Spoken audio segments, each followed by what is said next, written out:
The Deschuttes River in Central Oregon is quite possibly one of the most unique and diverse river systems in the world because of constant year-round cold water flow combined with its high chemical productivity.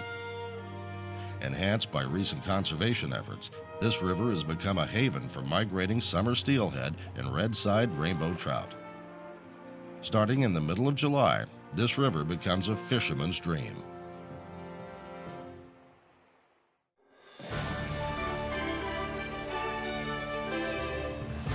Welcome to Fishing the Endless Season, a new fishing show dedicated to helping the avid fishermen improve their fishing by understanding the fish, their environment, and how every ecosystem works together, not just for fishing today, but for tomorrow and long into the future.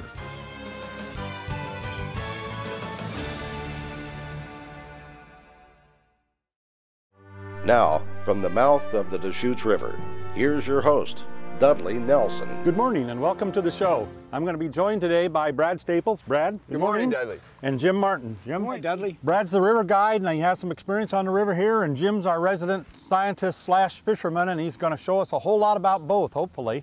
Brad, how long have you been fishing on the river? Well, I started guiding here, Dudley, in 1983, running whitewater raft trips, and then that led into running gear boats for the guys that were doing fishing trips and whitewater raft trips. And I started here in 1987 with the powerboat. Oh, that's great. Yeah. That's great. And Jim, how long have you been a scientist? Well, 30 years with the Oregon Department of Fish and Wildlife, retired and went to work as conservation director for a large fishing tackle company. I get to fish more these days and have more fun. Brad, what are we going to be using up here? Well, on the lower 100 miles, there's no bait allowed at all, so we'll be using spinners and plugs, flies, jigs, whatever it takes to try to catch the fish. Also, on the lower 100 miles, there's no fishing from a floating device, so whether it be a power boat or a drift boat or raft, you have to be able to fish on the bank, so you got to be able to wade. Jim, what kind of fish are we fishing well, for we'll today? be fishing the leading edge of the summer steelhead, the fish that come into the Columbia in the summer and turn right up the Deschuttes. We'll be fishing hatchery and wild fish that are bound for the Deschuttes, and also bonus fish. We'll be fishing some of the Columbia stock that pull in here for a cold water refuge, and they'll back out later and go upriver. So right now we've got them really clustered up in the lower Deschuttes. Should be a great day. Oh, that sounds good. Let's go get them, okay? Okay, that'd be great. All right.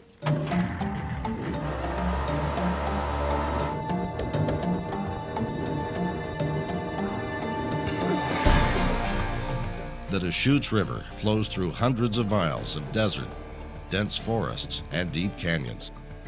Its source comes from the central Cascade Mountains and several large springs. As it winds its way toward the Columbia, the Deschuttes encounters several large reservoirs, intense Class 5 rapids, and plenty of holding water where the steelhead like to rest on hot afternoons. The mouth of the Deschuttes River is located 14 miles east of the Dalles, Oregon, situated in an arid desert-like terrain. Most of the wildlife in the area stays near the river, so we should see quite a bit today. Above the Deschuttes River Canyon are miles and miles of gently rolling hills, most of which are used for agriculture and grazing. We'll be traveling on the lower Deschuttes today through smooth water as well as several rapids. Our river guide, Brad Staples, is in high demand because of his vast knowledge and experience on the river. He's often booked months in advance and busy until the end of October. Jim Martin is a highly regarded biologist and conservationist. His tenure with the Department of Oregon Fish and Wildlife included heading up the Fisheries Division and was also a leading consultant to the Governor's Office on salmon issues. Dudley Nelson has been fishing the Northwest since he was a boy. He's a retired state police officer and game warden who spent many years on the rivers in the Northwest. He's also been the guest host on several fishing shows over the years. We're privileged to have all of them on this day's adventure. Okay, we're on the Deschuttes River. We're about 10 miles above the mouth. We're trying to catch a steelhead on a fly here before the sun gets on the water. We're fairly early in the season, but there should be good numbers of fish in here.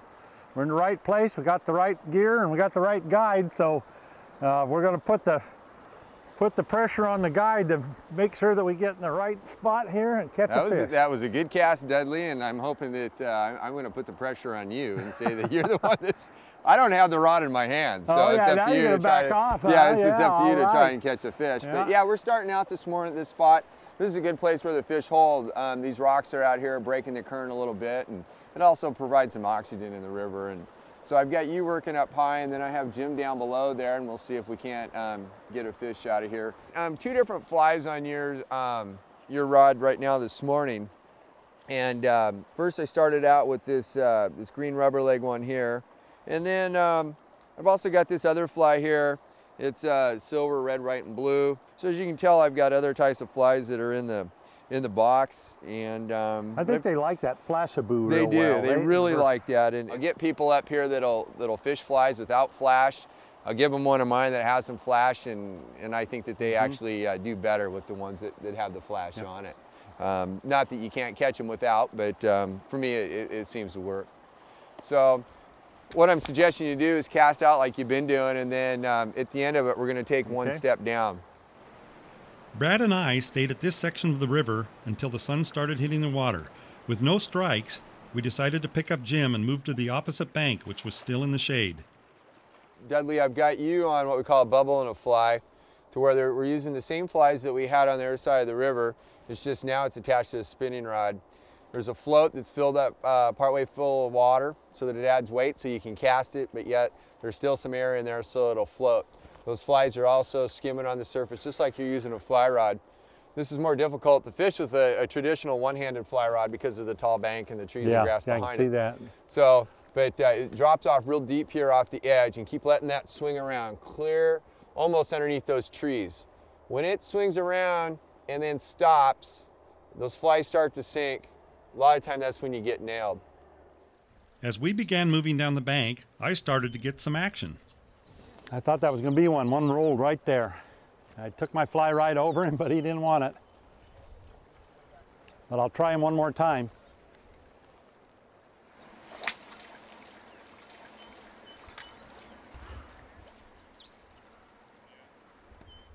Ah, there he is. Ah, got him. There's one. Brad, I got a fish. All right, Dudley. Woo! Fish on.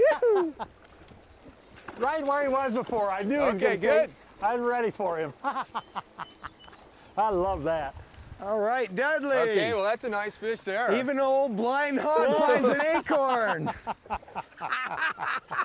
Yeah.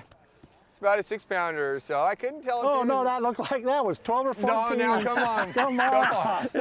Usually it starts growing after you get them. I always got to tell the truth. So. No, that's a good 12-pounder. That's a dandy one. Oh, man. It's nice to see the wild ones doing so well. Oh, there you go. Thank you. So yeah, it's about a 6-pound, beautiful chrome bright. It's got the adipose fin on it here. Jim, what do you think then? Well, I'm thinking this is a fish that's been clear to the Aleutians.